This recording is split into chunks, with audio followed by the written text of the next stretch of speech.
Merci de nous avoir rejoints. Vous êtes Thank you for joining us. You are getting connected to the concluding session of this International Trade Union Forum. We will wait for a few moments for all participants to connect and get set up. In the studio, you have a number of guests, amongst whom Philippe Martinez, the Secretary General of CGT.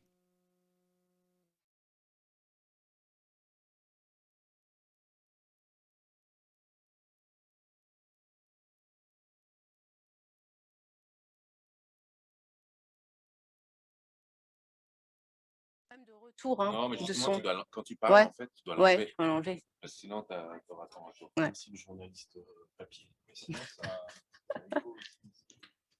Ouais, Ça fait l'écho aussi.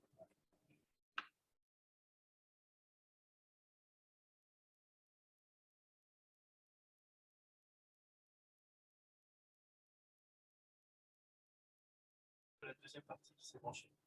D'accord. La troisième partie. Après toi. Le petit tour du monde. Après vous. Ouais. Alors, en fait, moi, je considère qu'il y a eux, puis toi, puis la troisième partie. C'est musique. 45 minutes. On peut y aller, Bruno? Eh ben, on peut ouvrir. Je vais leur dire. OK. OK, on lance. On lance. Alors, attention, il va faire un peu de temps avant que tout le monde... Bonjour à toutes et à we'll tous. get started. Selon le fuseau horaire dans lequel vous vous trouvez. Merci de nous avoir rejoints. Eva, c'est pas lancé. Nous sommes déjà dans la dernière ligne droite. Tu as lancé trop tôt. Parce que quand tu dis on lance, tu attends que ça monte. D'accord. Parce que là, lui signe Bruno. Ouais. Moi, je te dis quand ça va. Tu me fais signe, tu me fais le top. Voilà, ils ont ouvert la salle maintenant.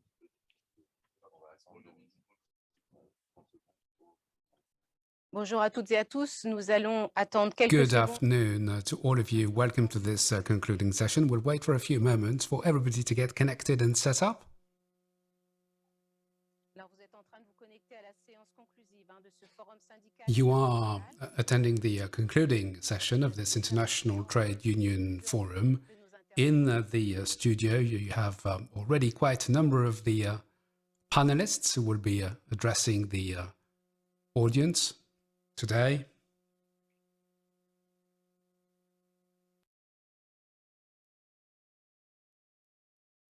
Je pense qu'on va encore patienter quelques secondes, le temps que l'on puisse. Let's wait for a few more seconds for people to join.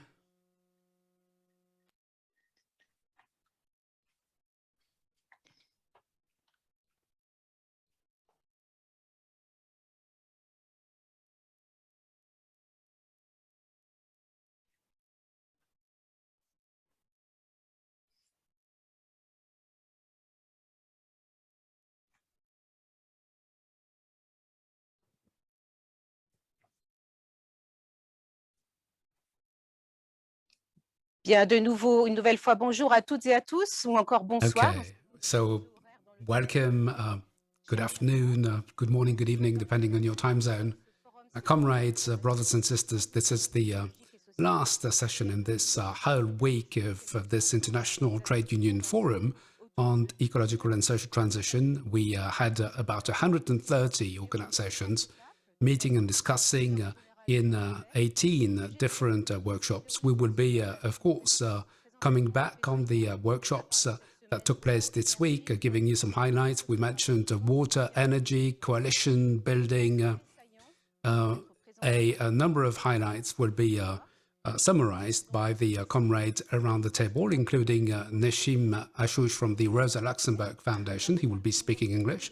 The Rosa Luxemburg Stiftung Foundation is a German foundation associated with the Linke, the German party. We've got also Sean from TUED, a platform which is works actually like a trade union movement on energy issues, but also very much on democracy.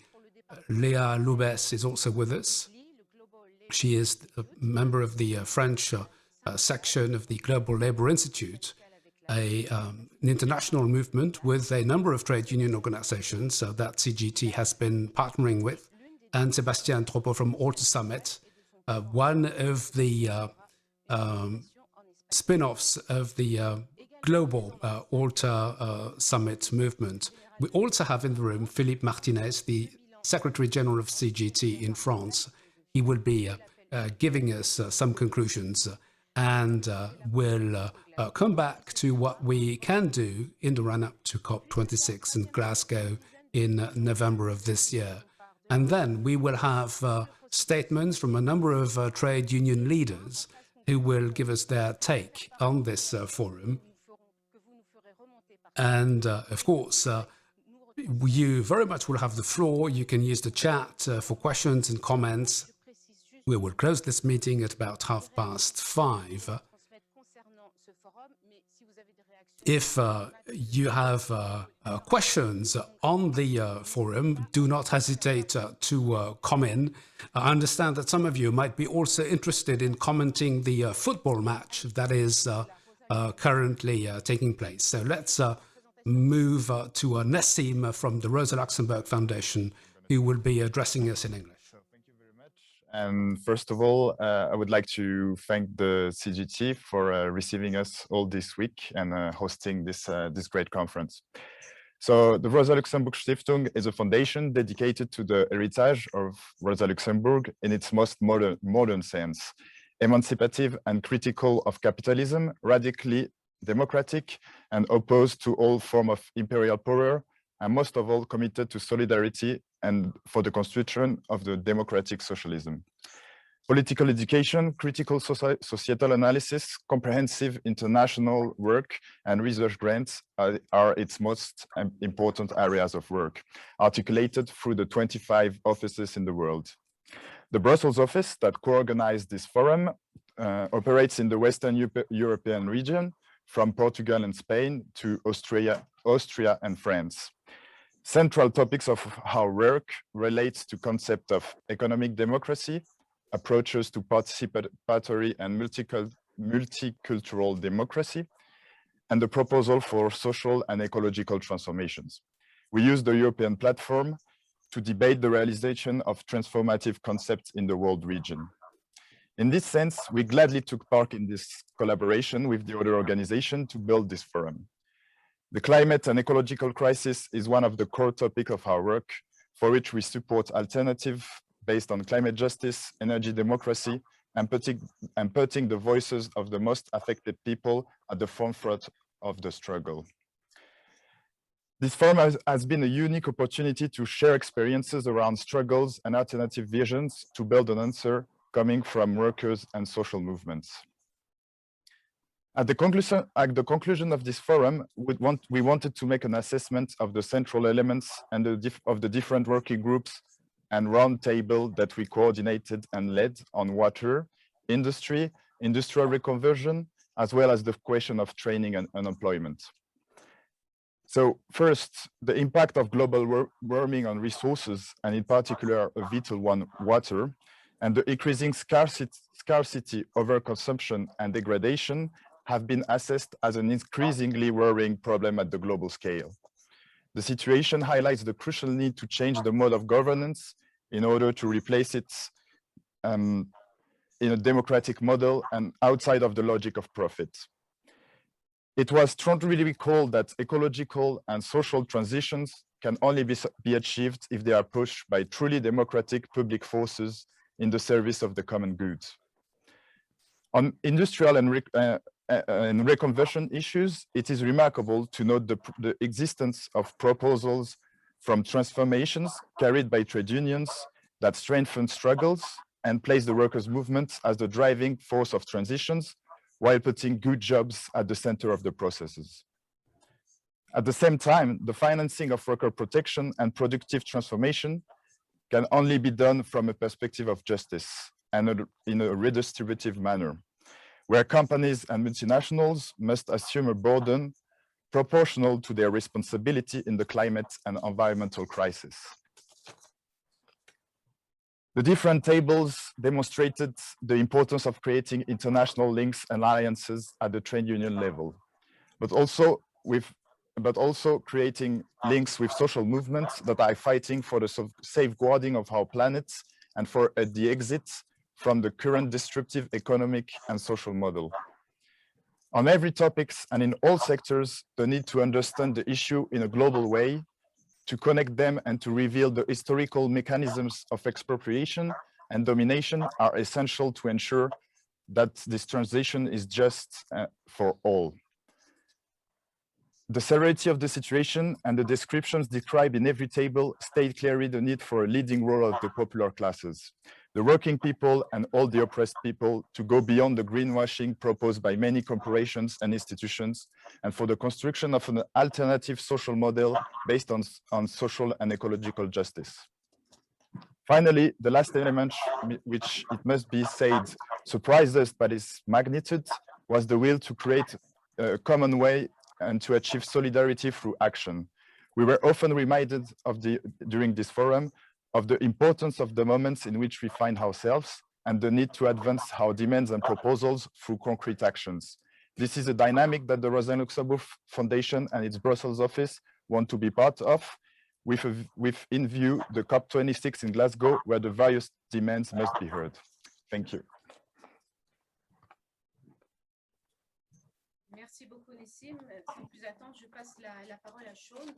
Thank you very much, Nassim. Let's move over to Sean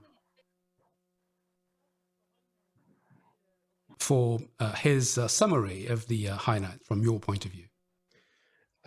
Actually, comrades, I thought I was reporting on the energy session, so I've prepared comments to that end. I hope that's okay.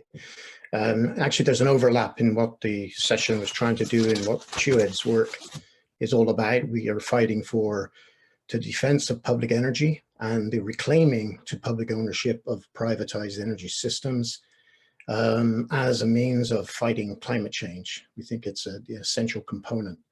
And we're a network of over 80 unions in 25 different countries. So I first of all want to thank CGT and the Secretary General Martinez for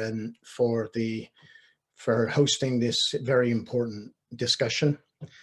I'm also speaking today on behalf of Public Services International and FNME, who've allowed me the honor of giving a report on that session. The session was called Towards a Public Energy Future. And the task force, it concerns a task force that was a working group that was convened in the early months of this year to develop a trade union alternative to decarbonization, to counter the neoliberal model. It's one thing to assert the need for public energy, but we need to demonstrate it in detail what public energy would do differently. And to that end, we've developed an interim report, which is very lengthy and detailed, and it will continue. It's a work in progress. It will continue until September. From the report, we're hoping to arrive at a charter for public energy that we will be organizing around at COP26 in Glasgow with other unions and other social movement allies. The interim report has been sent to the organizers of the forum and I believe will be circulated at some point. The main goal, Sebastian from the Secretary of FNME opened our session explaining why this task force was needed and why the report was so important. Then we also heard from representatives of unions, and there are more than 40 unions participating in the task force with input and comments. And we heard from unions in that session on their insights into the report and their contribution. And what I'd like to do now in the couple of minutes I have left is just to give a summary of what the report covers and encourage comrades listening to this webinar to be involved in the process and read and discuss the report alongside us. Essentially, part one of the report, there are three parts. Part one is a very detailed critique of neoliberal energy and climate policy, particularly the way privatization and liberalization has been connected to the decarbonization agenda. This is straight out of the neoliberal textbook. It's supported by the European Commission. And we're not just saying this is bad socially, it's bad in terms of the climate as well. It's not producing the decarbonization at the speed and scale required and not in a fair way. But we go into a lot of detail about carbon pricing, about the failure to mobilize private investment. And it's a very useful document, I think, to trade unionists, especially to counter the idea that the energy transition is going very well, going according to plan, and everything is in order. This, we believe, draws attention to the ineffectiveness of neoliberal policy. What we're seeing today globally is not an energy transition, but an energy expansion, with more and more fossil fuels coming into the system alongside new renewable energy. So this is a very serious problem that we need to confront as a movement. Part 2 of the report gets into the main details of what an alternative should look like. We believe in a comprehensive reclaiming of energy systems. In other words, taking back what has been privatized, but demarketizing what is today continues to be public energy.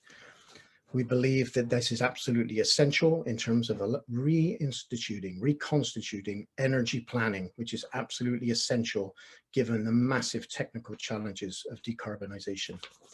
We believe that there's an absolute need to anchor this reclaiming of public energy into a global public goods framework, which basically puts forward the view that what we should be promoting globally as unions is a cooperative arrangement of sharing of knowledge, experience, and technologies. The final section of the report deals with some of the more difficult challenges that we face with decarbonization. And in this, we're looking at the different technologies, and we're trying to take a facts-based, science-based look at all of the technologies that are available, both those that have been established technologies and also those that have maybe some potential to contribute to the decarbonization agenda. The report does not advocate for one technology over another one, but believes that public ownership of energy allows us to look into different ways of developing technologies. Not only that, it liberates technologies from the need for private investors to make profit, which has led to a situation where the louder you shout, the more you lobby for subsidies, that becomes the means of driving a different energy system. We think that is illogical, irrational, and will not produce the results. There is no one size fits all in different countries and regions. We need a scientific and evidence-based approach. So it's not about trying to resolve technological disputes over different technologies. It's about finding a way to have a discussion on them. I want to close by acknowledge the efforts of Karine Granger from FNME, who's been really committed to this report as energy advisor, Daria Cibario and David Boyes of Public Services International, and the people you see on your screen today, Romain from CGT and Nessim from RLS and Leah, as well as the QED team in New York, Irene Hopping Shen, John Treat, and Lanya Peñarando, put in an enormous amount of time into the preparing for this workshop, helping with the organizing of the forum, and we'll continue to work on the Public Energy Future project in the months to come. So I'll stop there, and I thank you very, very much for this opportunity. Merci beaucoup, Sean. Léa, donc je Thank le you rappelle. very much, Sean. Léa Lubes, you represent the Global Labour Institute, who was a very active participant in the organization of this forum. What conclusions do you draw today after this week of meetings? Yes, thanks to CGT and the whole team who made this possible. So this is a closing session. There have been many workshops with many comrades, irrespective of our political origins, irrespective of our organizations. We all are united in the fight for a better climate. We want climate considerations to be part of the trade union movement. We work with the REACT Transnational since 2010. We have been fighting on behalf of those affected by multinationals. We want an alliance between trade union organizations at grassroots level in the various countries in order to support the global trade union movement and help it become a prime mover for social good in the world. And the forum in the last 7 days has mobilized over 150 countries from 4 continents. We had people from Belgium, Italy, Spain, Colombia, Chile, Ecuador, Senegal, Côte d'Ivoire, Burkina, Algeria, and Morocco, and a number of other countries. We would like to reinforce again the transnational trade union movement in order to promote the voice of workers and to avoid the negative impact on populations. We do believe that for this to be the case, we need a platform such as this forum in order to start an exchange of views. We have heard about a number of grassroots fights and struggles led by colleagues working in the field. We have received concrete proposals. I'm not going to list them up. I couldn't be exhaustive today, but I wanted to highlight a few striking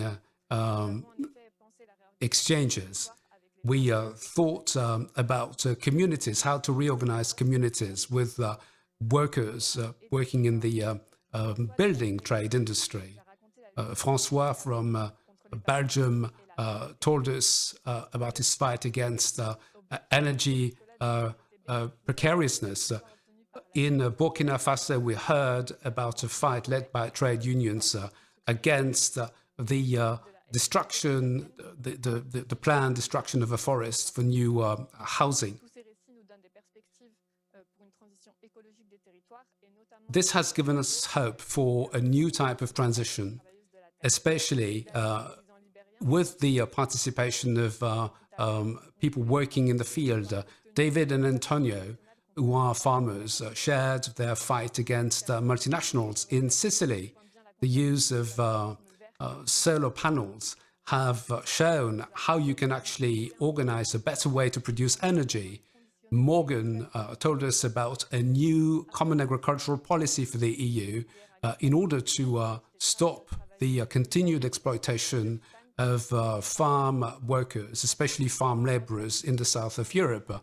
And then it is important to have a gendered vision of this climate crisis and its solutions. Chile and Suela highlighted the role of women who are at the forefront of the protection of natural resources. This is the case of a number of indigenous tribes opposing the exploitation of their natural lands. We were alerted of the situation of Spanish women during the pandemic. Emmanuelle from the Women Committee of CGT France told us about her fight to ensure the place of women in the structures of the movement. It is absolutely important to have a gendered perspective on a fair transition. We had a number of very rich exchanges, thanks to a number of preparatory workshops with 150 organizations participating in it. We will continue to work in this type of exchange because we do believe that it is important to work across borders in order to co-design, all of us, a fair and just social and ecological transition. Thank you very much indeed. Première partie. Sébastien, donc tu vas intervenir en espagnol. Quel est ton bilan, toi qui as participé très, très activement à l'organisation de ce forum? Good afternoon to all of the comrades that are part of this last session. On behalf of Alter Summit, we represent the voice of trade unions and different organizations in Europe. We've existed for 10 years, and our goal is to improve the relations against the neoliberal forces. Since its foundation, the network has been working with trade unions and has insisted on the workers' movements. We want to insist on the collaboration between different social movements to obtain greater mobilization. And this is why we thought it was key for us to participate in the design and organization of this forum. It was very natural for Alter Summit to join many of the round tables, especially on the one on health, which interests us particularly. These are the different ideas that were raised in the roundtables: climate change and its consequences for the different territories, its consequence for the health of citizens of different peoples, and the consequences that it can have on different systems throughout the world, in different models. We need to draw conclusions from the health crisis and the pandemic, the training of health workers, and whether we are prepared for new biological threats coming from in the future. For the participants, it was key to participate in order to develop new health instruments, taking into account health, training, and other ways of developing. We were against any privatization of the health systems so that we can have a true democracy that takes into account both health personnel as well as social issues that societies might be facing. Our world is increasingly being dominated by multinationals that are now defining many policies. However, our movements need to raise their voice and be connected to the realities on the ground, the realities being faced by workers and different communities. Over the past few years, the action networks, especially the trade union action networks, have increasingly organized. Women throughout the world, as well as the youth, have risen against climate change, and we've seen this through the climate marches. We've seen that COP26 in Glasgow could be the next stop for our forum. This coalition of trade unions could join forces, and with this forum, we have even more elements in order to nourish our mobilization. Coalitions are now a new way of organizing different trade unions, organizations, associations, and it helps us to improve our power balance, especially in environmental issues. We have more and more alliances, coalitions, and sometimes powers might be divided. Coalitions can raise differences in the function of organizations, but also raise their representativity in their societies. It can reinforce different dynamics. We can construct mutual trust, mutual analysis, and the capacity to act together to surmount any challenges. And then lastly, our participants on the roundtable pointed out the importance for coalitions to be connected with the local context, with workers, with the popular masses. Coalitions established from the top would not survive if it wasn't for the trust of the ground level. And to conclude, I'd like to point out that the main challenge of climate change for humanity is one that we've never faced before. So in order to face it, we need to have greater commitment, more creativity in the way we organize, and new proposals. Climate change and the transformation of societies towards an ecological civilization will be the main goal of our collaboration. This is the new paradigm that is upon us. I am sure that we will be able to respond to the new realities thanks to the great traditions of the workers' movement that has been able to reinvent itself throughout history in order to face innumerable challenges. Thank you very much. Merci à tous les quatre pour avoir. Thank you very much, Sebastian, and thank you very much to the four of you for having drawn the first summaries, I would say, of this forum. As you said before, Antoine and Sebastian in particular, climate change is perhaps the biggest challenge, an unprecedented challenge for humankind as well. We talked a lot about the COP26, which should be really a landmark in the short and the medium term. I will now give the floor to Philippe Martinez, who's the Secretary General of CGT, in order for him to present indeed the philosophy of these this global call for the COP26. Yes, thank you. Thank you, dear participants to the forum, dear comrades, brothers and sisters.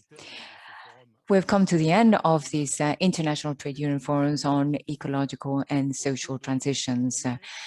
During these 6 days, we had 19 workshops with more of 9,000 people registered in order to follow the different webinars, with around 130 organizations taking the floor, representing more than 50 countries and representing all 5 continents.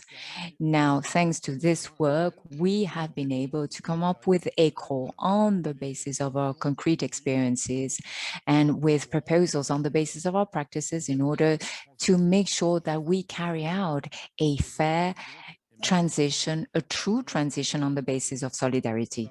Now, what are the main, let's say, foundations of this call?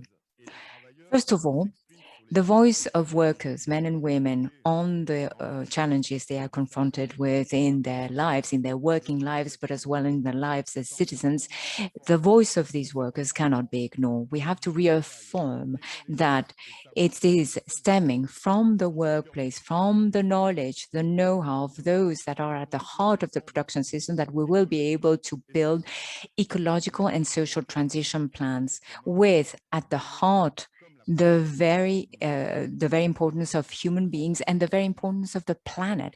We demand a fair transition based on prevention, on the inclusion of workers, men and women, in the process, in the decision-making process. Second foundation, the role, the impact, the weight, the cynicism of multinationals in the deterioration of our environment, who are continuously denying a social progress, that this we cannot just denounce, we need to fight against it.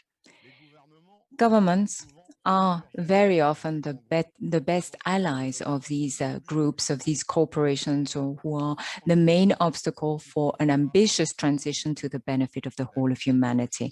The fight against climate change will only remain an illusion if we do not indeed institute a public property of resources and the energy, and without democratic control. It is essential that we indeed call for public management of a production and of all activities that have an impact on the environment in order to preserve the general interest.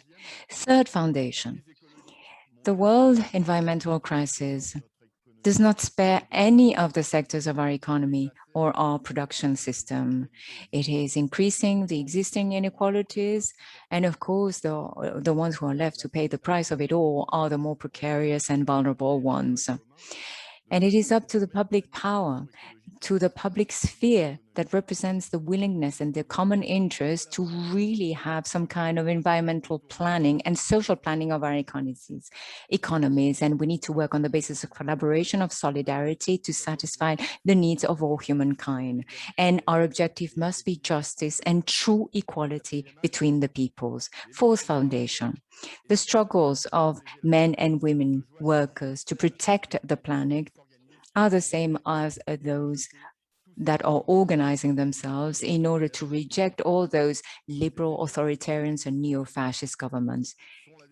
These common struggles show that we will not be able to change course without a democratic renewal. We have to fight for democracy as for social progress and environmental process. These three fights are completely interlinked, and this is defended by a number of organizations on 5 continents.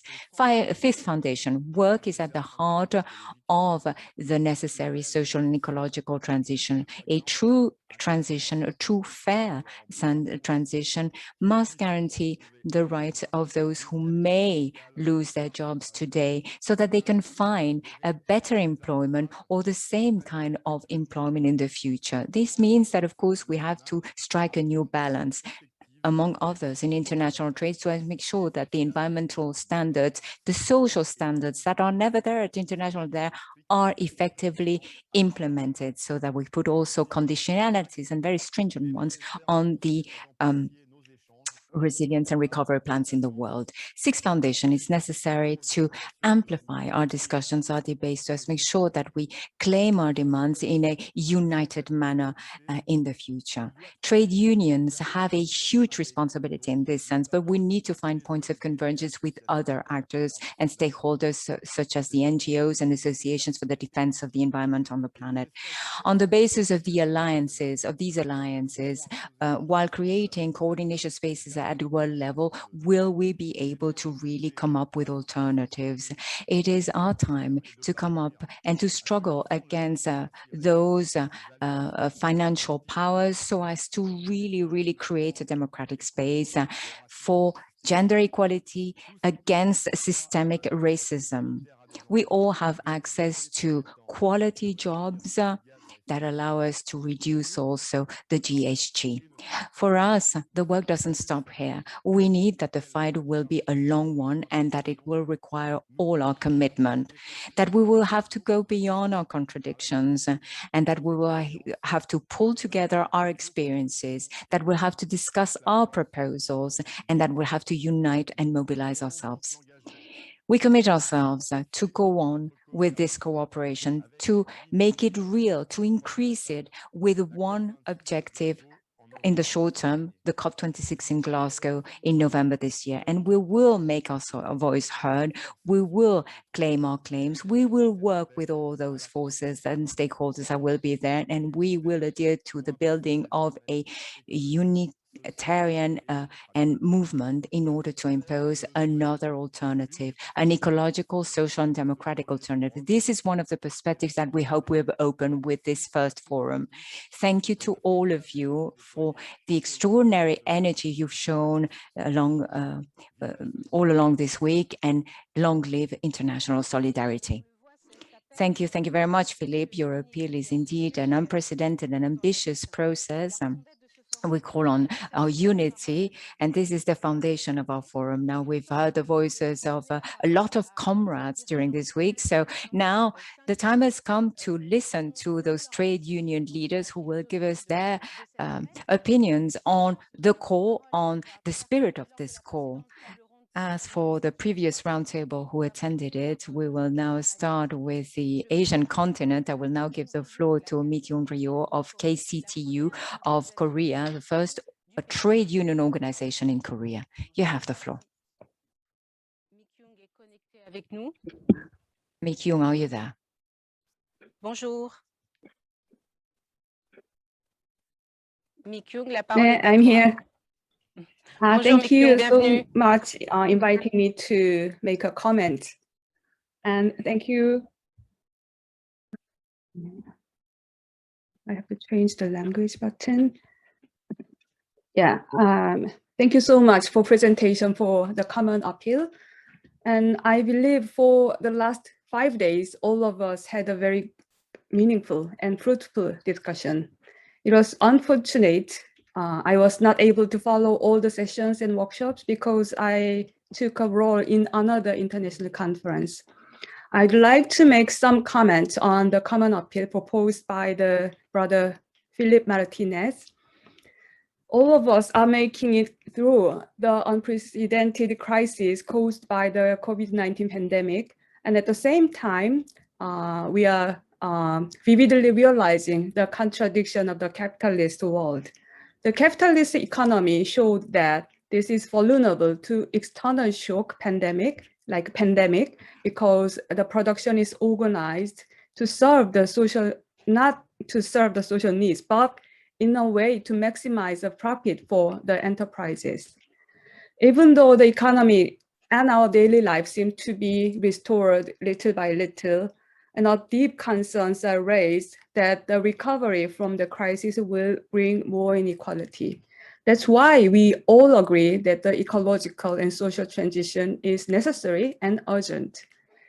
In that sense, the proposed common appeal is capturing the desire and the aspiration of the workers and the peoples around the world for it, and presents some important principles which are relevant to the Korean context. The Korean New Deal, which is advocated by the Korean government, is said to be focused on the employment protection and investment in human and based on digital and green technology. However, this plan is reflecting only corporate interest or their opportunity to gain more profit. There is no room for the workers' voice are heard. So I share the principles in the common appeal, which I will not repeat here. And starting with the principles which we all agree on, I hope we could develop more concrete policies proposals before the COP26. As a couple of my KCTU colleagues mentioned in different sessions, trade unions in Korea is at the very beginning stage to build a concrete proposal for the just transition. So far, trade unions were able to participate in the broader social movement initiated by the various environmental movements. However, we also understand that trade unions should take the lead in this area to deal with very complicated issues related to the ecological and social transition and the issues we are facing at the workplaces. So in the second half of this year, KCTU will reorganize the casual network among the KCTU affiliates for communication on the climate crisis issues and launch a special committee to gear up our action. This will serve the preparation for our action lead up to the COP26. For this, I hope this international platform will be continued to further exchange and strengthen the solidarity among trade unions. As we heard in the last session, the roundtable of solidarity, workers and trade unions in our regions are undergoing extreme repressions by the authoritarian government or military junta. I would like to emphasize the importance of the international trade unions' role in support and defense the labor and social movement in those countries to strengthen our capacity as an alternative forces, which will lead the ecological and social transition we need. Thank you.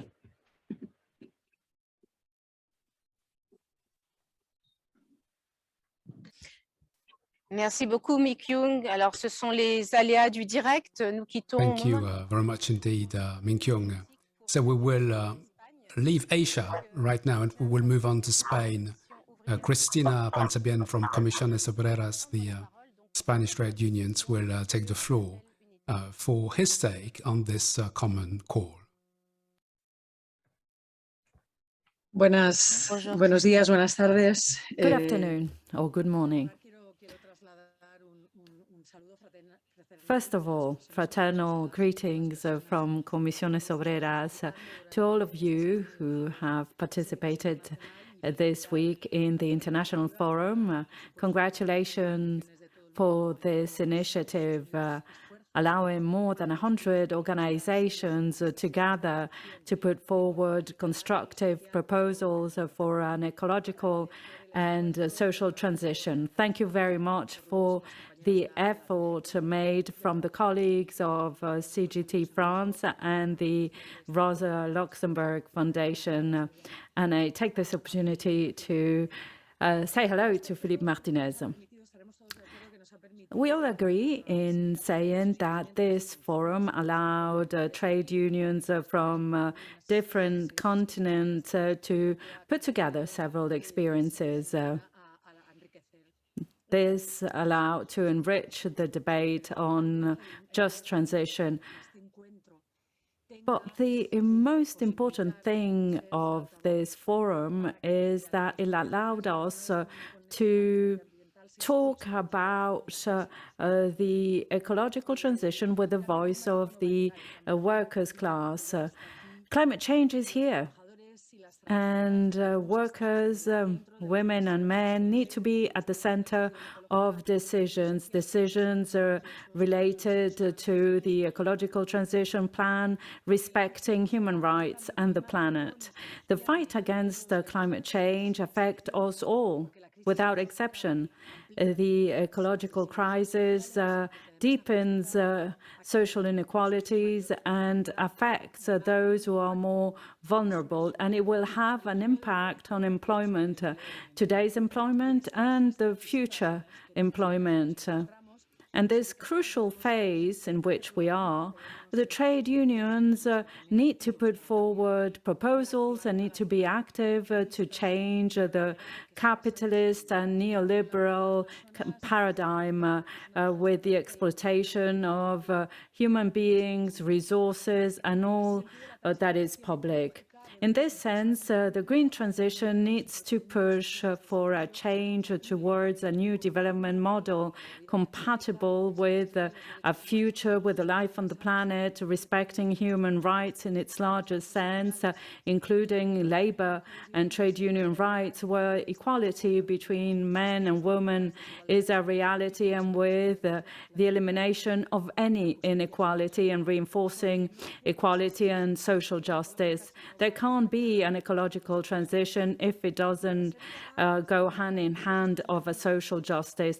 And in order to reach all these objectives, very ambitious objectives, we need to reinforce our alliances with the civil society, with young people, with companies and professionals who think like us.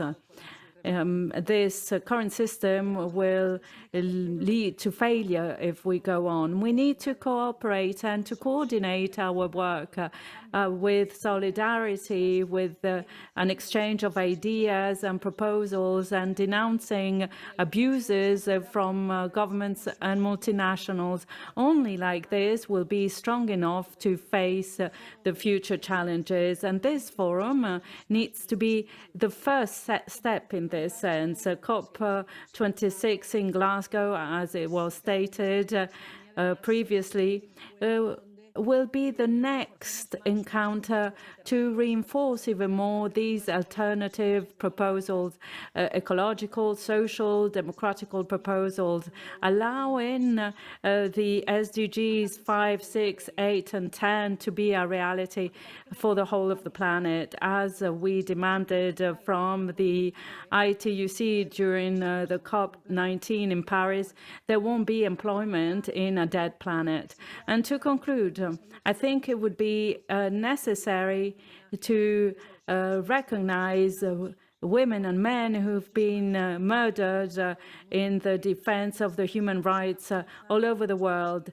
They are the strength that allowed us to carry on in our struggle. For Comisiones Obreras, it's been, and we are really proud, and it's been an honor to participate in this forum of international debate. And for me, even though I haven't actively participated during the whole week, it's an honor to be able to share with you this space during this closing session. That's all. Fraternal greetings. See you very soon, and carry on with the international trade union solidarity. Merci beaucoup, Christina. On Thank revient. you very much indeed, Christina. Let's go back to Asia. We will listen to NTUI, one of the main partners of CGT. As Christina said, we managed, despite coming from various backgrounds, to pull together and to organize this forum. I wanted to know what your take is on this call after this week of work. Tu nous entends, Gautam? Gautam, can you hear us? Yes, I can.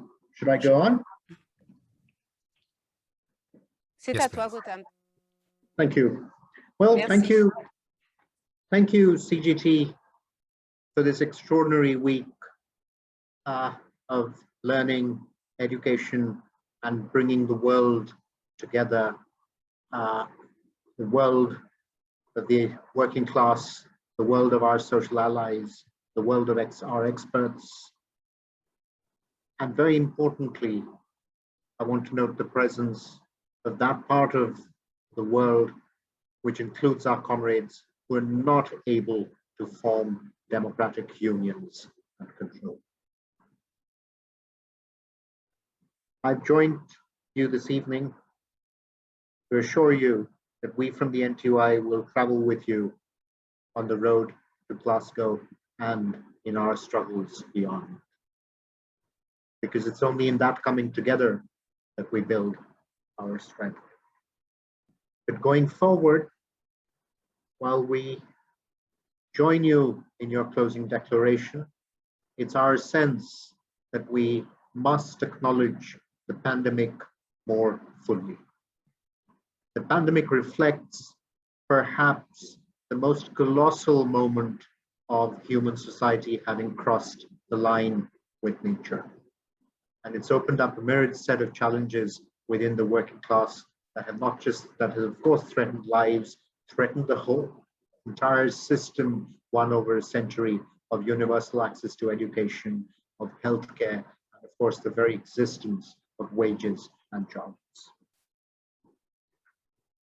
We also believe that we must be clear in our understanding of not just the role of government, but also the role of multinationals as not just being interfering or cynical, but of being at the very core of production relations and tilting the balance of force so severely in this century in favor of capital that make gains of labor, the lost gains of labor, irreversible.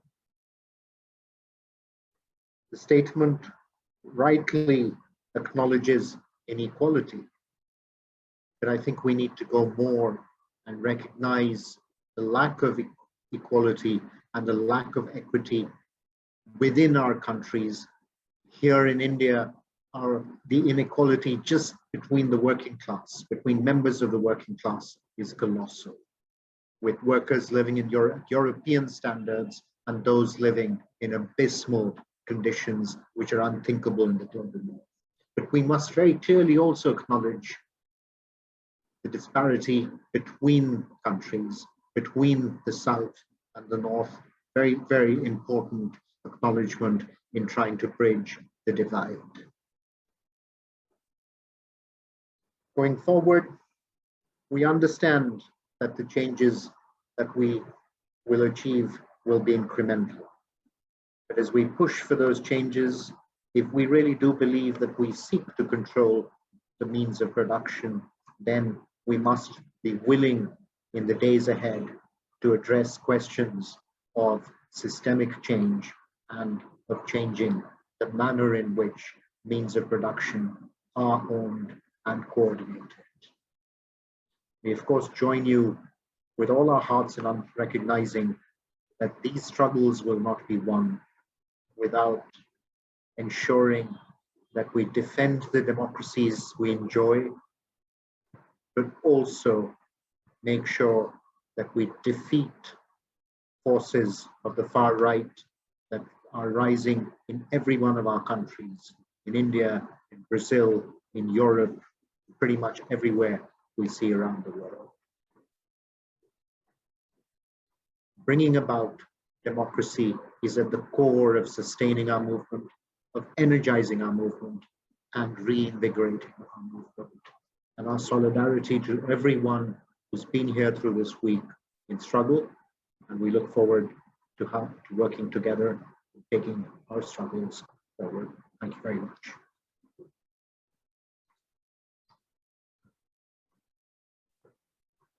Merci beaucoup, Gautam.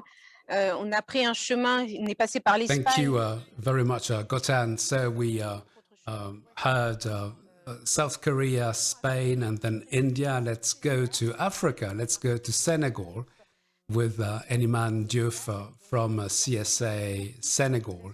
They took an active part in the organization of this forum. Comrade, you have the floor.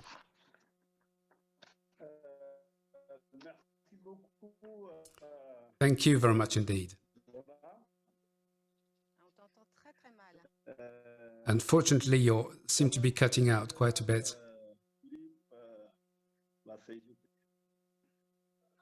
Comrades, dear Secretary General, unfortunately, the audio is rather poor. It makes it very difficult for us to hear you. So now we've lost the video. Yes.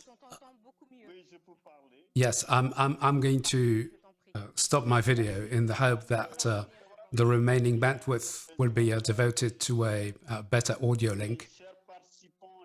Dear comrades, dear participants in this very first International Trade Union Forum,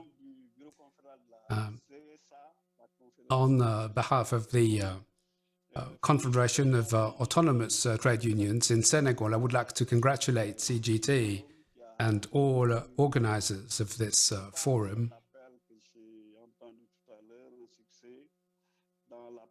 I also would like to congratulate you on adopting a common call in the run-up to COP26.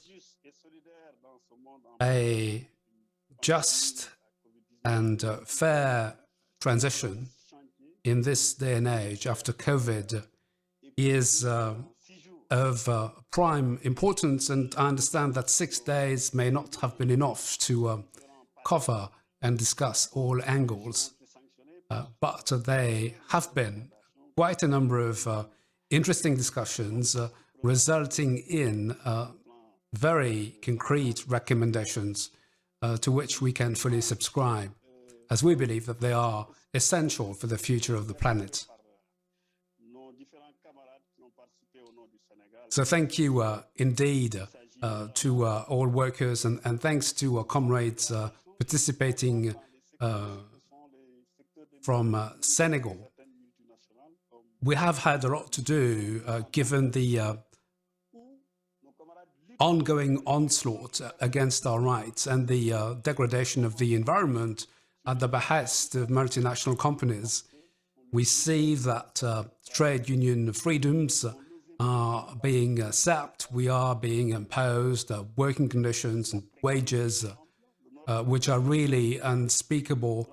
Precarious jobs have become the norm. The labor code is not respected.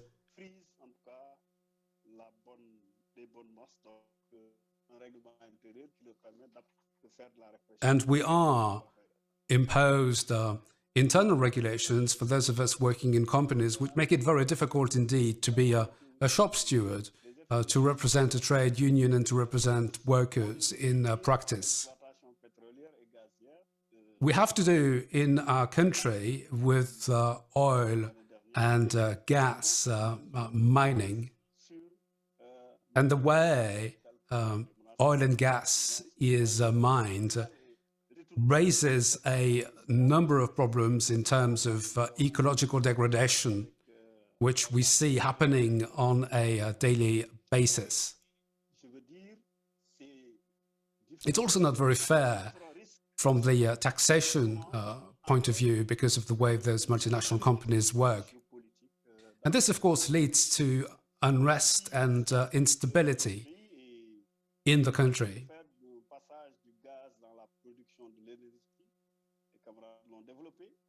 Our country is currently trying to cut down on production costs, but this has been done without consulting workers or civil society.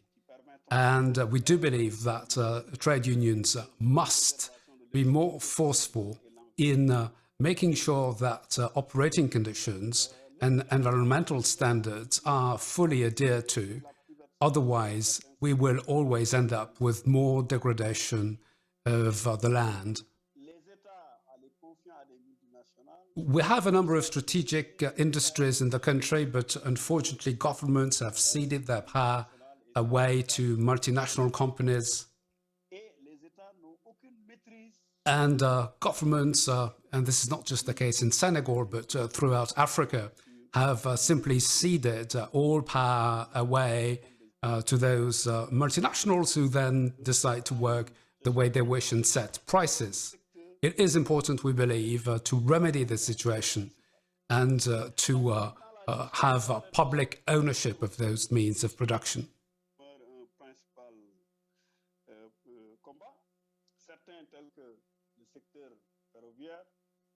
In a number of industries, a lot remains to be done, even though as far as railways are concerned, our workers have made quite some headway.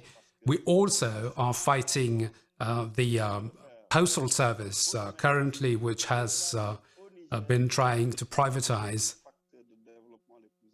We do believe that is important to have a public management of the transport infrastructure, as transport is crucial for our countries in Senegal, Mali, and in the whole region.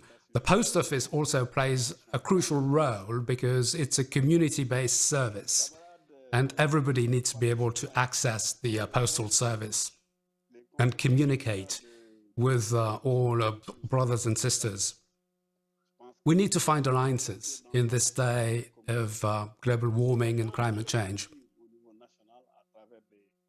We need to find new alliances at national level, but also at global level.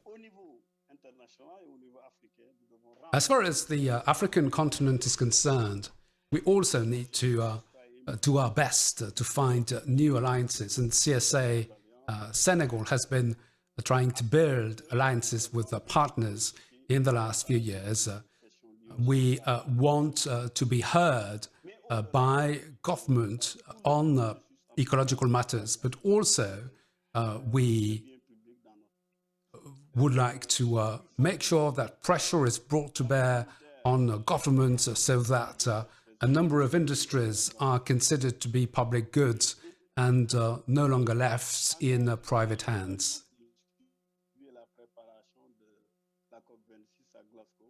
So we are fully committed to a preparation with all of you of COP26 in Glasgow.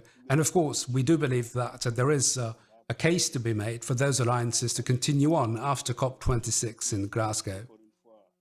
Again, many thanks and heartfelt congratulations to all stakeholders in this process.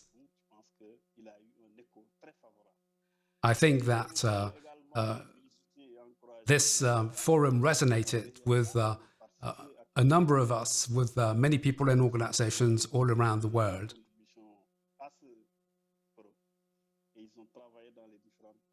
And I can only say that colleagues from Senegal were very happy to be able to participate. And we do fully share the conclusions and recommendations of the various roundtable discussions and the common call.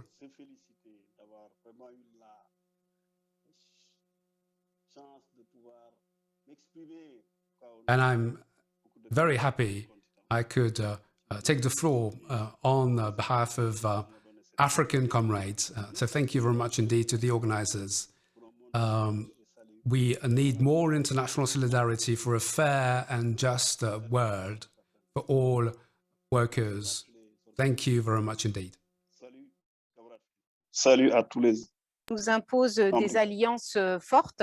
Ton prédécesseur a aussi souligné. So we need strong alliances. The pandemic was actually mentioned by Gautam from India. Let's now hear from Brazil, who was also hit hard by the pandemic, by COVID-19. And we would hear from a comrade in Brazil, Antonio. Are you with us? Over to you. Buenos días. ¿Me escuchan? Good morning. Can you hear me?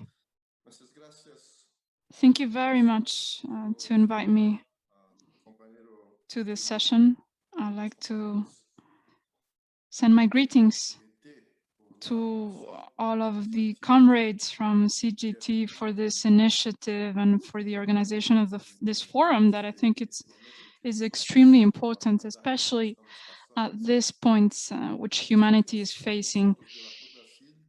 In CUT, Brazil, we will join forces, not just for Glasgow, as our comrade from Senegal very well pointed out. We will continue collaborating, joining forces in this struggle, the struggle to defend our unity, to defend our independence, and to defend our rights. And today, on this 19th of June, we have different protests organized through the country.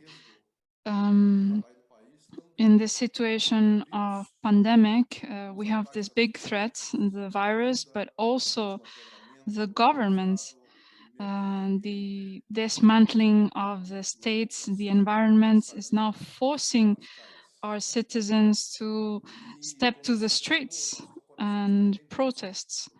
And of course, we need to face the government's narrative. We need to be very careful of the market powers that are now dominating and exploiting so many workers and the whole working class. Company capitalism is supporting the extreme, the far right. We see neo-fascism and neoliberalism working hand in hand in a region. So democracy needs to be at the very center of the just transition, defending decent work, environmental rights. And democracy also means that workers need to actively participate in the political debate. Workers are the ones most affected by this crisis. The democratic debates on the environment and on climate must face the workers' problems, women's problems, indigenous people's problems, taking into account the death of our colleague that was defending the rights of our people. We need to have international dialogue based on solidarity, taking into account the global South's perspectives that is now facing very serious threats brought about by the pandemic. To this day, we have more than 500,000 dead.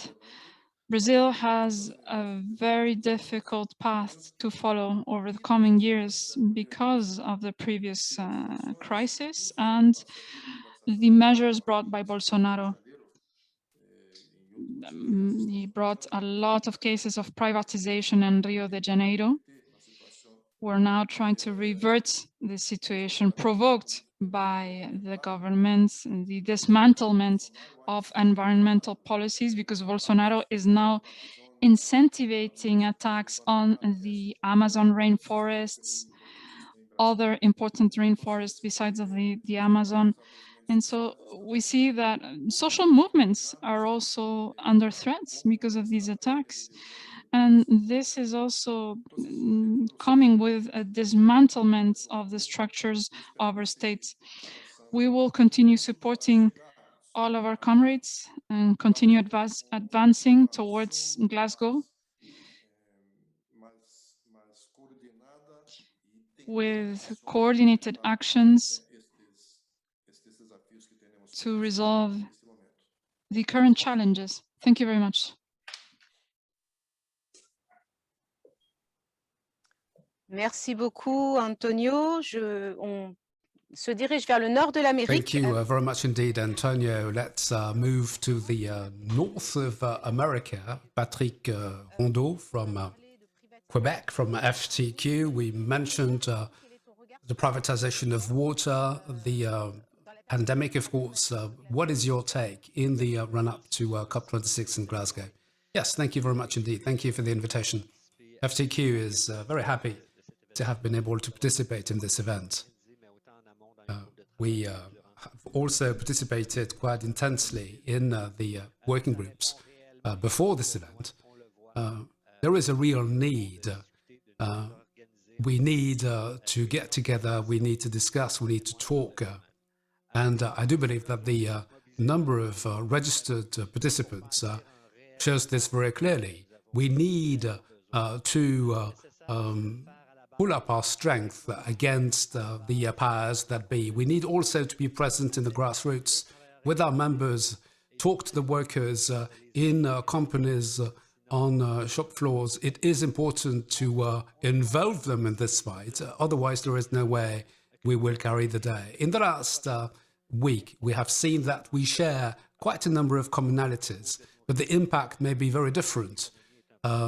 We know that the economy, of course, is a problem, but economic development may be very different from one country to another. The democratic standards are also very different from a country to another. We will need to build alliances with stakeholders and actors who may be difficult to contact because of the conditions under which they live. The fight against climate change is also a fight for better social and economic conditions. And as trade unionists, we have a role to play.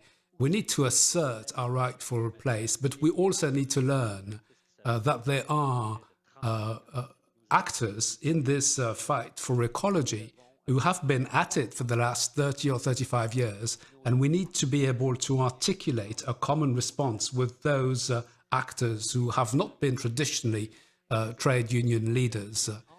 So it is important to strike the right balance between what we have to contribute in the run-up to the COP26. We need to build a broad-based alliance with non-trade union actors who are our allies, because the last chance, we know that governments have very little ambition.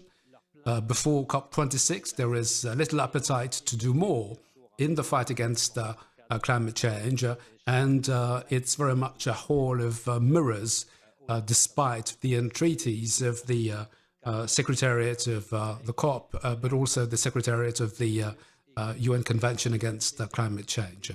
What we need to do is also tackle inequalities head-on.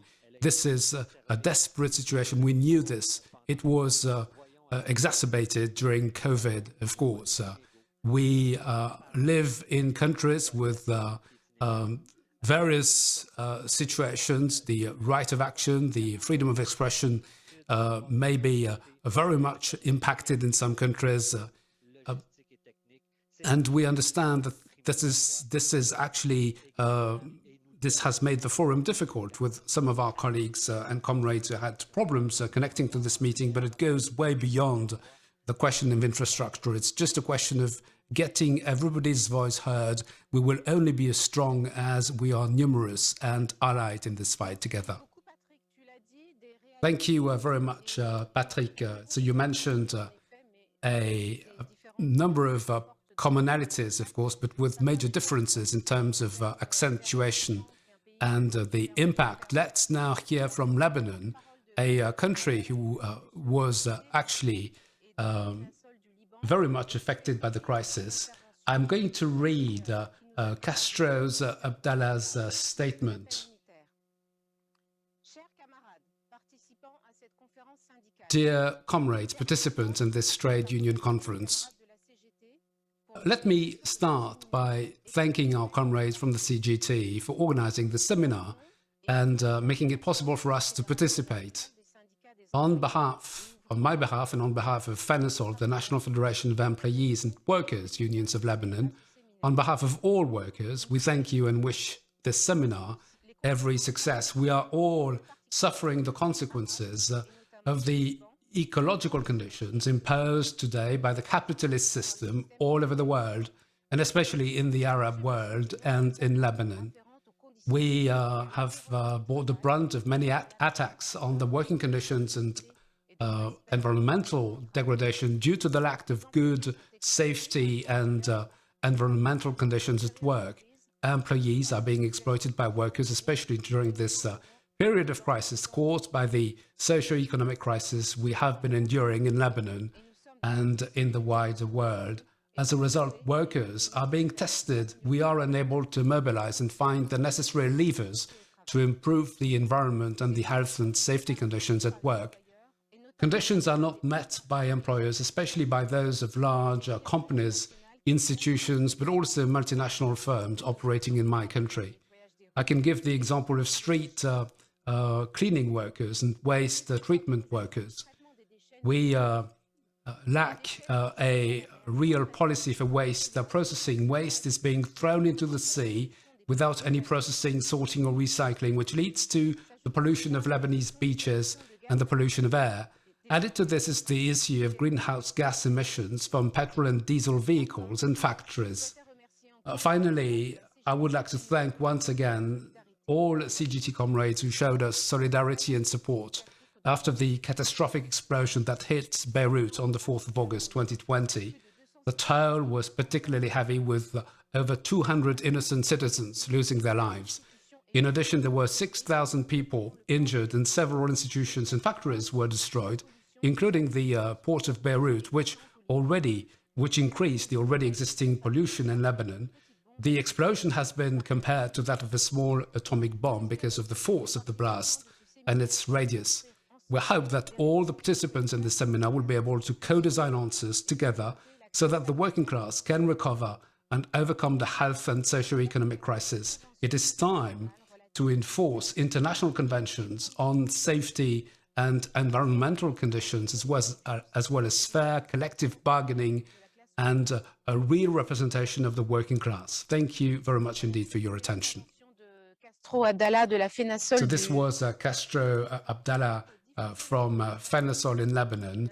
And now we will be hearing from a comrade from Russia, Alexander Shukov from FNPR in Russia via a video message.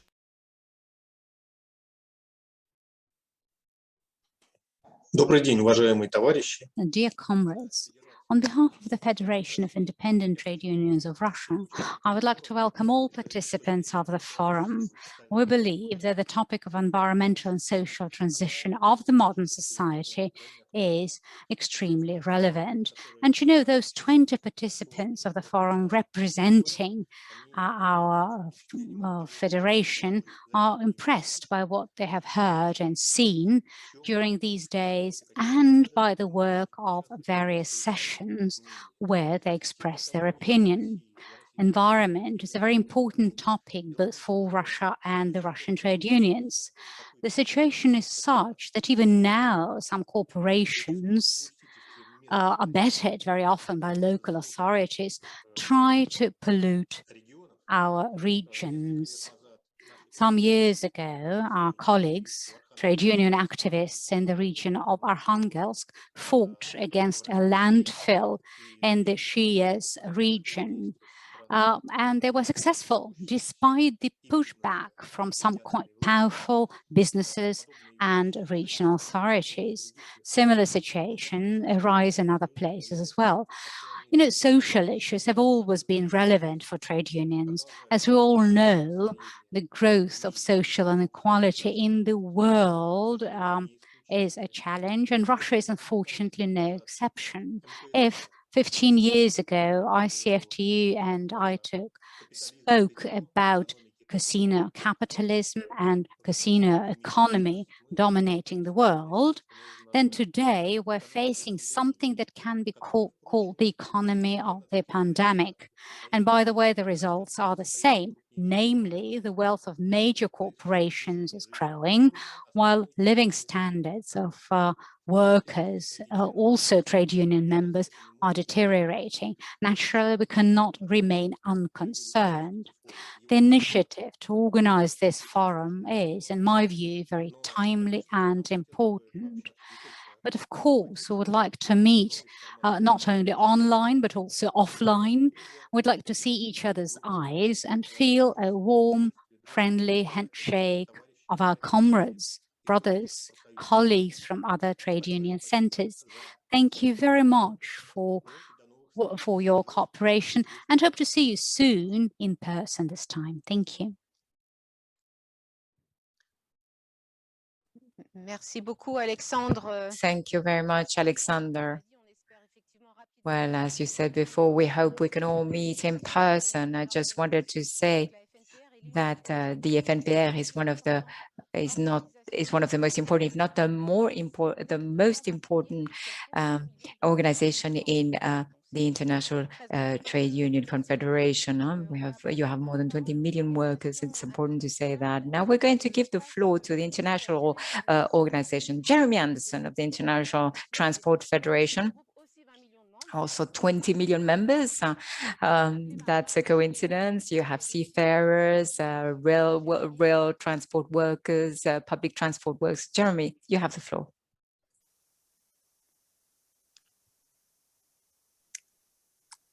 Thank you, and thank you to the CGT. Can you hear me okay? On t'entend très bien. Yeah, thank you. Thank you, Chair, and thank you to the CGT for organizing this forum.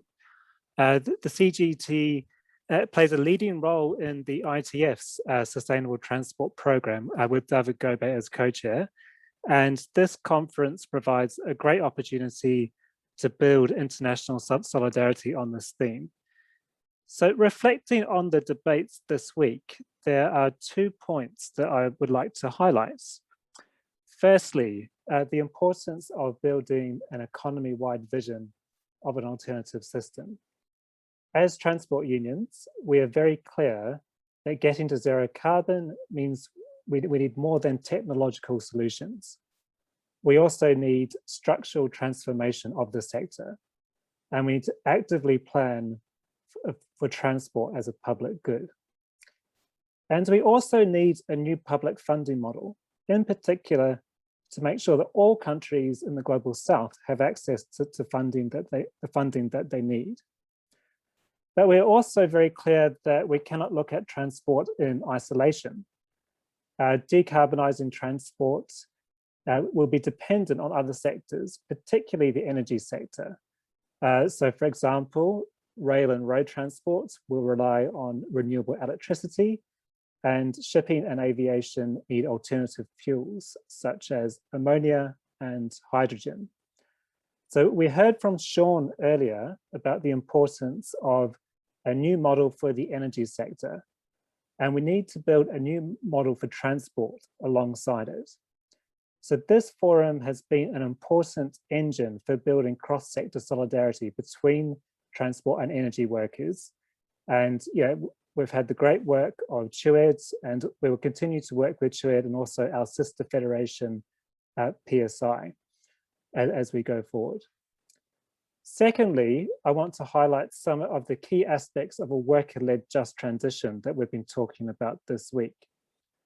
So to build the alternative system, we will need to mobilize our mass membership. So we need to make this issue relevant to workers in all sectors. Of course, we must defend against job losses, and we need to identify the other key issues too. For example, seafarers will face health and safety risks from alternative fuels like ammonia. So to deal with these challenges, we need to increase workplace democracy to give workers decision-making power over the changes that are taking place. But if we're going to build our movement for a just transition, we must include all groups of workers and challenge existing inequalities. Gender segregation is a huge issue in all transport sectors. So when we campaign for more workplace democracy, we must involve more opportunities for women to get good quality jobs and more power for women in the workplace. Also, challenging structural racism must also be central to our just transition plans.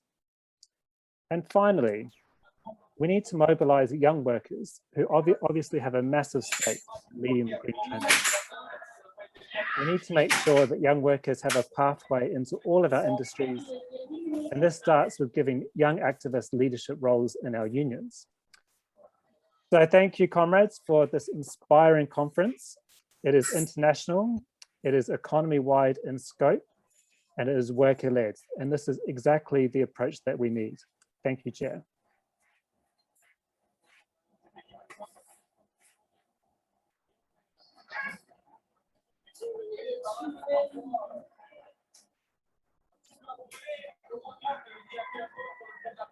Allô?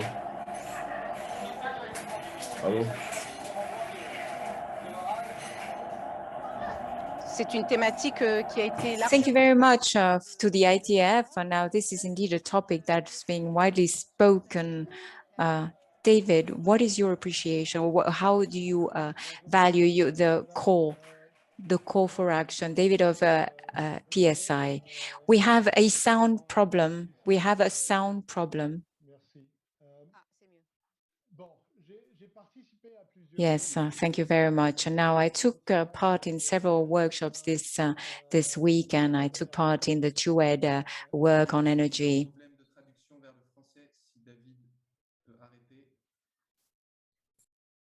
Pardon? David parle en français. Oui, je parlais en français. Oui, tu peux y aller, David. So you were talking in French, huh, David? I'm sorry. But if you want me to, I can speak English, said David Boyce. So clearly the different crises, ecological, health, economic and democratic crises are due to the patriarchal organization of society.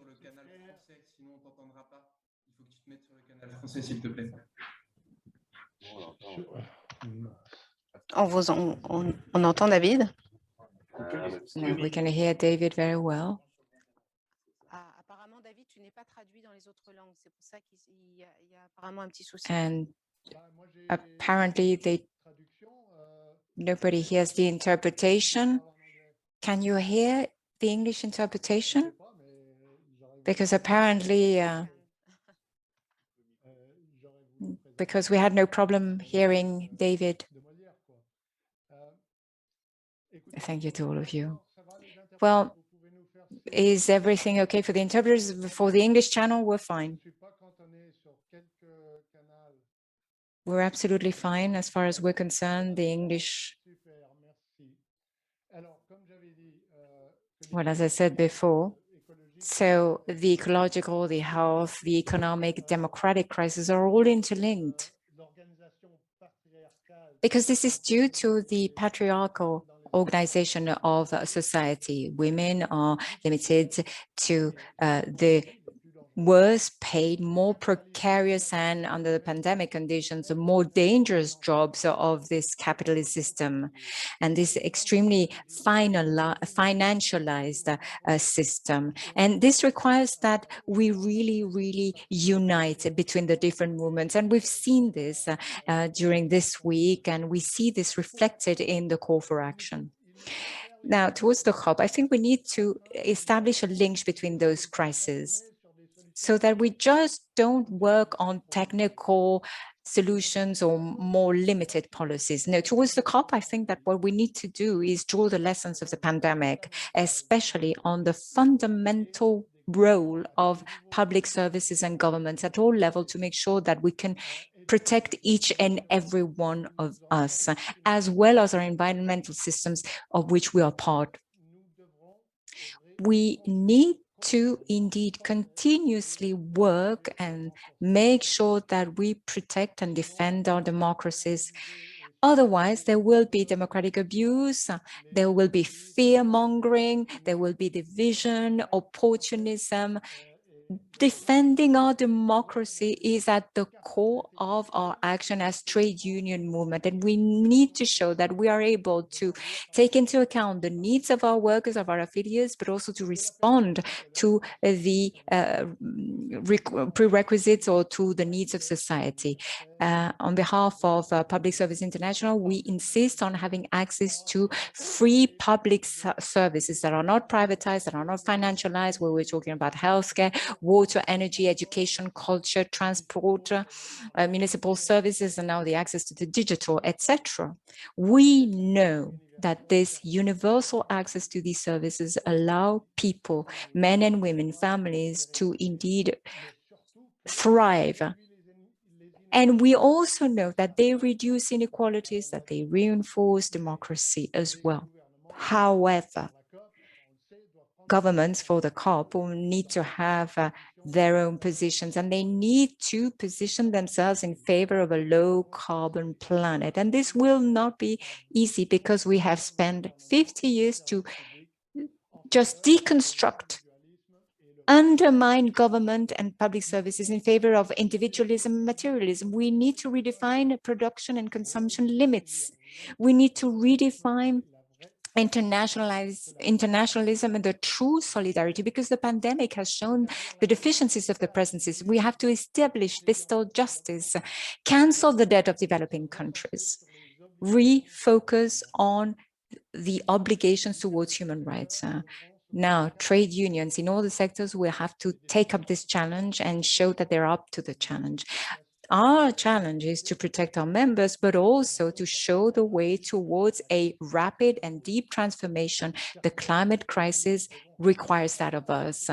Of course, we have to remain close to our grassroots and support our grassroots, but we also make sure that we implement global solutions that will have an impact on their work, on their families and their communities. We also need to work harder on international bodies like the World Bank, the IMF, the OECD, the agencies of the UN and the UN system. Trade unions are not represented there. And we need to recall that it's our governments that are sitting in those bodies and that indeed bow to the demands of the richest, because we don't insist enough on the international items and international problems. We are all aware that all problems need to be resolved at an international level. So it's up to us to go on with the fight for a just transition, a social transition. I'm sure that we will see each other soon, perhaps in person in Glasgow, otherwise at the next meeting. Thank you all. Thank you very much, David. Yes, you talked about the fact that governments have spent the last 50 years deregulating and undermining authorities and the public service. This is a good transition to Sam Mason of the UK. You represent PCS, TUC, COP26 coalition. You represent, of course, the TUC. You're a trade unionist. What do you think of the call for action, knowing that your country has indeed been affected by the destruction of public services in particular? Thank you, and thank you for this opportunity to say a few words. Can you hear me okay? No? Great, thank you. Yeah, I think it's been a really fantastic event. So congratulations to CGT and the other partners that were involved in organising this week. I think in terms of, obviously for the COP, and I sit on the COP coalition in the UK as one of two trade unions representing, as representative trade unions within the board, civil society coalition.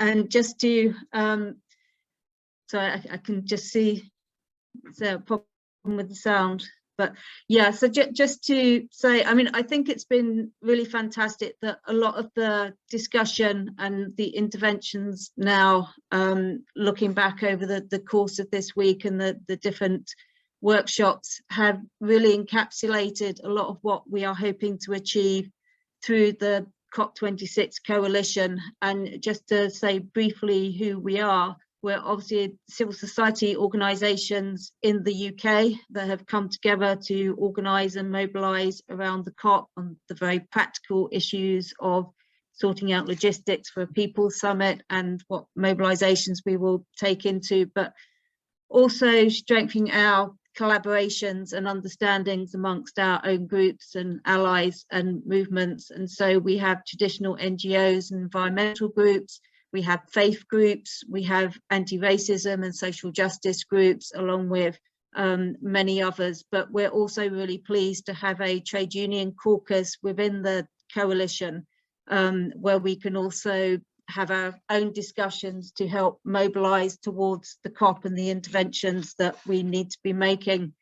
And I think it's really timely, the statement coming out of this forum, because it provides us with a real opportunity to bring the discussion that's come from here into what we want to try and achieve around our messages for the COP, as both as a civil society coalition, but also as trade union and working class activists and representative working, well, not just the organised working class, but also all workers, as others have articulated. And I think just this week we had a meeting within our coalition thinking about the kind of messages and points that we want to make sure are really front and centre. Now, of course, one of those, and this has been really key to our coalition, is not just a sense of climate justice, that is absolutely key, but centering and putting at the forefront the voices of those most impacted by the climate crisis, those who are underrepresented in debates and don't have the platforms that some of us have the privilege to have space on as well. So that's a really key part, and it's been really fantastic to obviously the global spread of contributions here, and many of the points made as well. I think it's also been clear to us this COP is not just about climate change. We've already seen from the G7, having met in the UK last week, how their approach is going to be and what their approach is going to be for the COP. They had an opportunity there to set a framework for an ambitious, not just ambitious targets. The UK government is, seems to be forefronting a competition on announcing the biggest targets. What we need is action, and we know it's not our governments that are going to put in place the action we need. So for us, there's definitely going to be three things that we'll be talking about at the COP, and of course climate change, that is central, but the COVID crisis, the vaccine nationalism and apartheid, and what we've seen happen globally as a global public health crisis, and also the issue of inequality as well, which is central to this and has come forward in all of these discussions as well. But I think it's really interesting that some of the key words that come out for us in our discussions this week were around justice, were around our internationalism,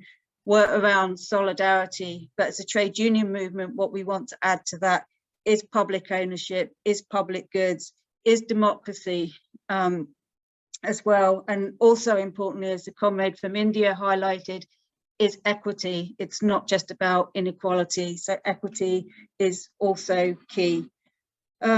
So for us, this is very much part of the process, the COP, as we very much saw when we were organising in the UK for the Paris climate talks, that this is about a road through the COP. This is about strengthening and building our alliances and finding our common grounds and messages and forging together a common statement as well. So I think this is a really good opportunity as we lead up now towards the COP with actually very little time, that we go forward obviously from this conference with the statement. We were very welcome to have Romain from the CGT come and speak to our trade union caucus a little while ago about this conference. It would be fantastic to have some representatives here come back and speak to us about the outcomes and about the statement and how we can build towards that. And obviously other initiatives like the Trade Unions for Energy Democracy initiative around the Public Energy Charter as well. These are all important aspects and how we can go forward and start organising for the alternatives that we want, as not just as trade unions, but as a working class movement and in the fight against neoliberalism. And I was pleased to have a little opportunity to listen in a bit on the final session on democracy. And I think there was a comment there from the comrades from Belarus, and I think really sobering to understand our challenge and our struggles within the context of which many of our comrades are having to face in their countries. But I think his statement about achieving a revolution of the mind is something that we need to be going forward and doing. And I think that's really what we need to do within our own movements, with our allies. And I think that's what we need to take into the COP. And I very much agree with others that this isn't the end of the process. This is the start of a process, and hopefully very much strengthening our solidarity, strengthening our international solidarity and support for each other's struggles, and amplifying those voices. So thank you very much, and solidarity to you all, and hope to see you in Glasgow in November.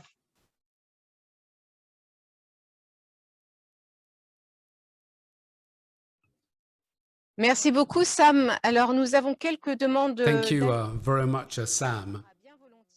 We have received a few requests for amendments on the call. Andres from Argentina and then Alain from Côte d'Ivoire will take the floor in turn. Andres, over to you.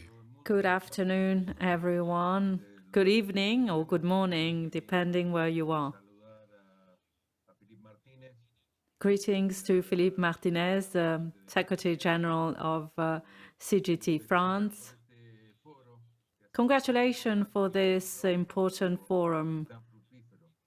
It's been a very fruitful work. I'd like also to greet all participants and all of those who have participated in such an important space, without forgetting Romain, Marie-Christine, our contact point in the CGT France.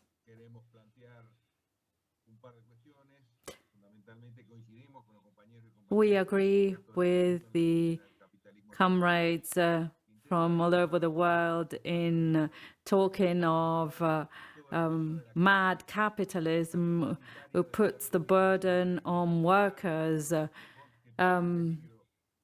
All this climate crisis endangers all life in the planet. All the multinationals move forward during the crisis. They use technological advances and precariousness in working conditions.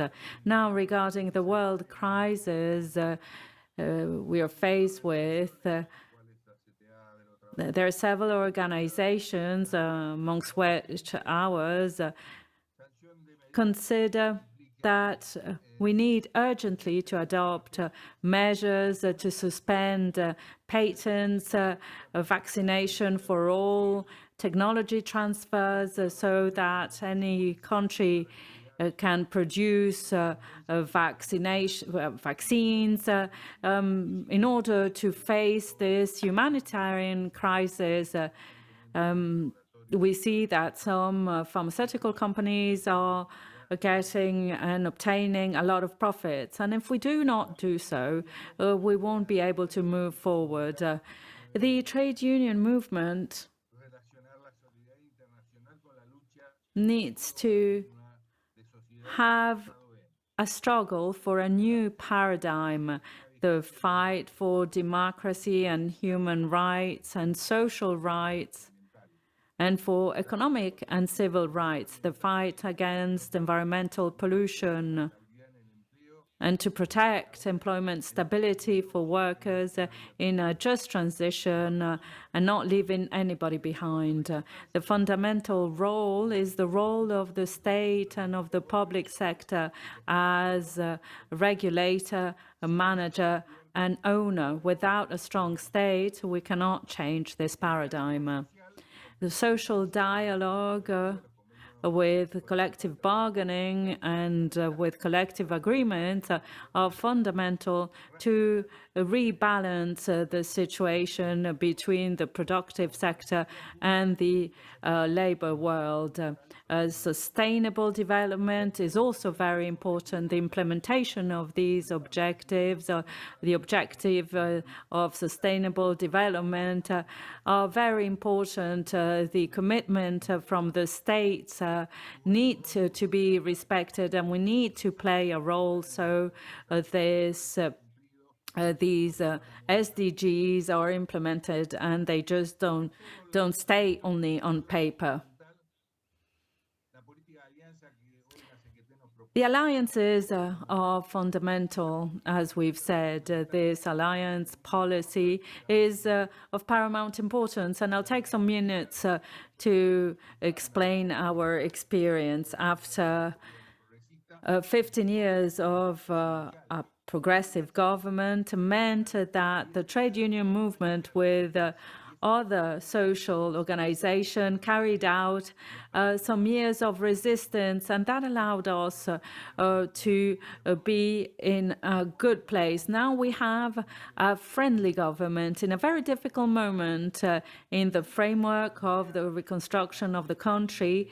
We have the pandemic and this very serious problem. But this policy, the resistance, the struggle in the framework of an alliance gave results.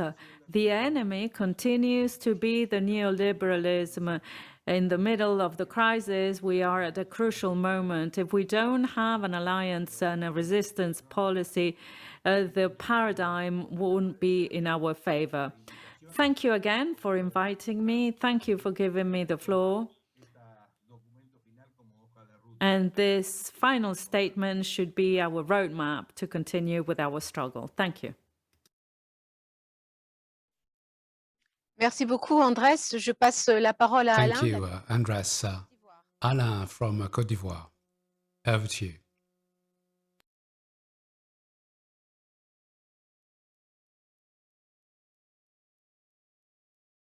Alain, il faut que tu connectes ton micro. Alain, we are not hearing you. Could you please unmute your microphone? It has been muted on the screen.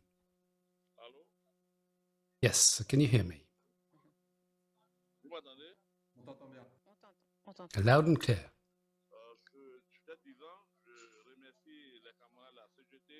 I would like to thank our comrades from CGT. My name is Alain from the Federation of Autonomous Trade Unions in Côte d'Ivoire.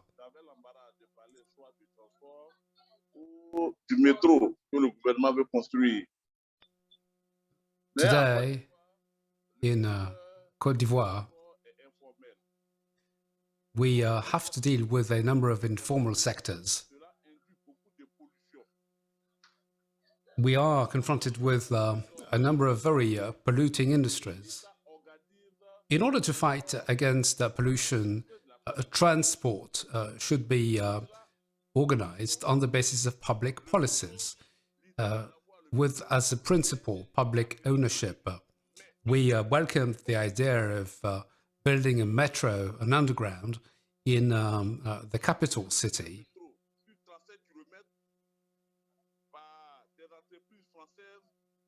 But why should we accept that the contract was given away to a French multinational company?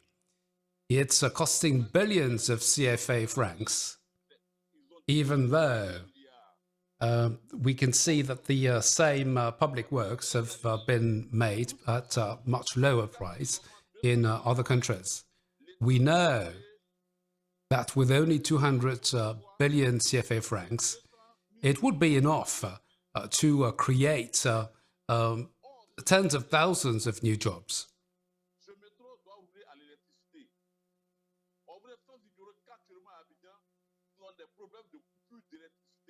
Unfortunately, the problem for Abidjan residents is the lack of reliability of power supply. We have to deal with power cuts on a daily basis, and it's difficult to believe that the government has actually chosen to build an underground system, even though the basic utilities have not been improved. People having to bear the brunt of power cuts on a daily basis.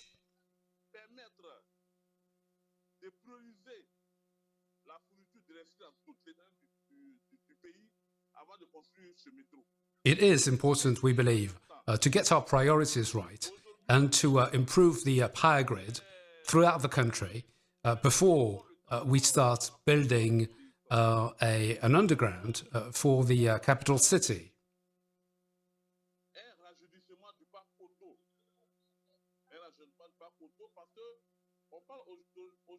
We also see that our environment is being degraded simply because of the vehicles we use.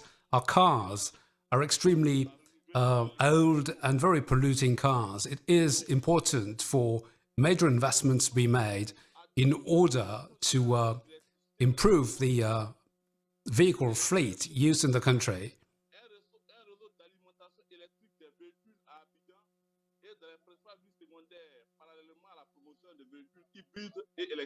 We need to do way more in order to develop the use of hybrid vehicles, especially buses for the transport network. Sotra is the transport company for Abidjan. We would like the public transport policy to be substantially improved in order to use electric vehicles. This ought to be a priority and certainly not building an underground for the country.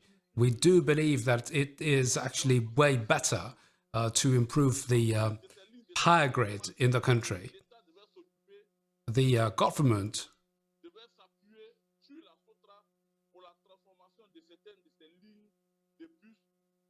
should also improve the bus transport and coach transport system between cities in the country. All those diesel buses should be transformed into electric buses.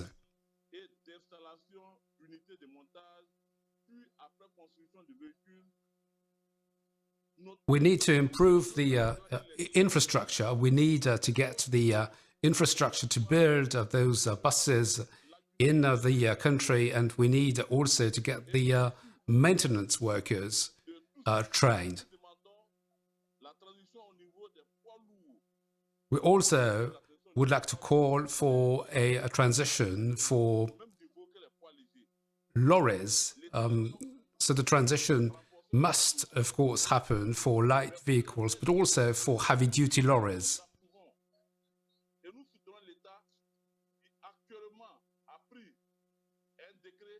The government recently adopted a law so that every second-hand vehicle that is sold in the Côte d'Ivoire should be less than 5 years old.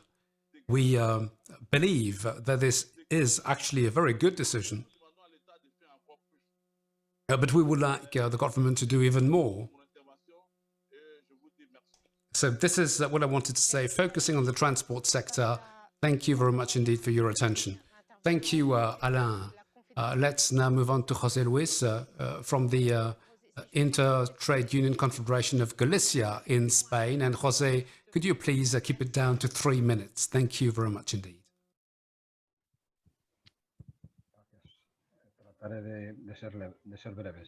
I will try to be brief. Hello, comrades. Congratulations to the organizers, to the Rosa Luxemburg Stiftung and other comrades. I'd like to send fraternal greetings to all of you. I see Andres and Antonio from Lisbon. Greetings to all of you. We're very happy to have contributed and collaborated in different sessions, different working groups in this forum. It was very enriching. I think we have important results already. We've had very intense debates. And I think it's important to step to action, to have alternatives in favor of the model that we want for a future. What type of society do we want to design towards the future? We've had very interesting debates, very diverse debates. And this is also an advantage, no? Because we see that we have different problems in different areas of the world. A lot of things in common as well.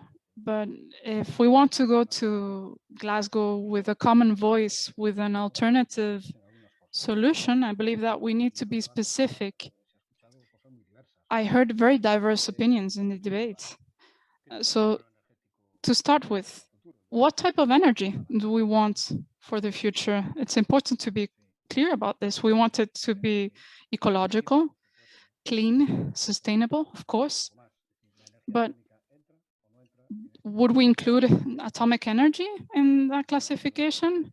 I think there's certain issues that we need to clarify in the debate that weren't as clear.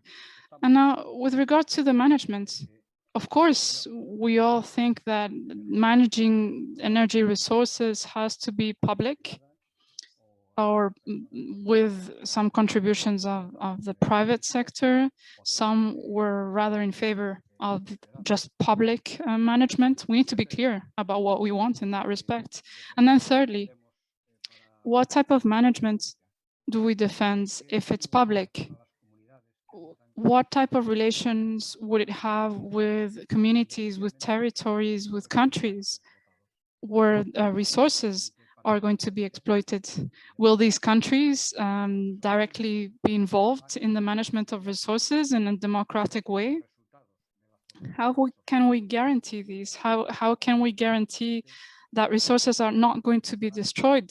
Are we going to let multinationals exploit resources and then leave those countries absolutely desertified?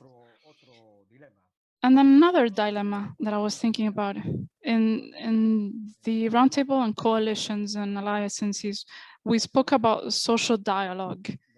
Are we going to be capable of opening and starting those coalitions, those collaborations, so that all trade union organizations are participating? And are we going to include all social movements that are necessary in this regards if we want to truly mobilize our societies for the goals that we have? Or will we carry on with that dynamic that we so very often have of different elitist societies, exclusive groups that some have veto powers over others? Do we want that? Is that what interests us? And then lastly, we want to point out that what will be the role for the people's sovereignty in this regard? We speak about extractivism, resources, neoliberal policies, but what about the colonialist practices that are in place in many places? We need to defend the people's rights to their own sovereignty, to the power over their own resources. So these will be the different topics upon which we need to have clarity. We need to be clear about our objectives so that we don't step in different directions. Thank you very much. Congratulations for this forum. I see that we've been able to have great results and great documents as a result of the forum. Thank you very much. Merci beaucoup, José. Thank you very much, José. Anyone else would like to come in at this stage? The forum should close in a few minutes. If we don't have any further requests for the floor, thanks very much indeed to all participants, to all technical teams, to the interpreters who've been with us for the last week. And it's quite clear that we can expect that there will be a second edition of this forum after so much participation. So we will be looking at a number of events, simply because, of course, we have a lot on our plate, as we understand, since we have very much to do because of this convergence between environmental but also social and democratic struggles. Of course, the very next milestone will be COP26. We hope to meet you soon in another forum, which we hope to be having in person. So thank you very much indeed. Thank you for your active participation and see you soon. Keep up the good work.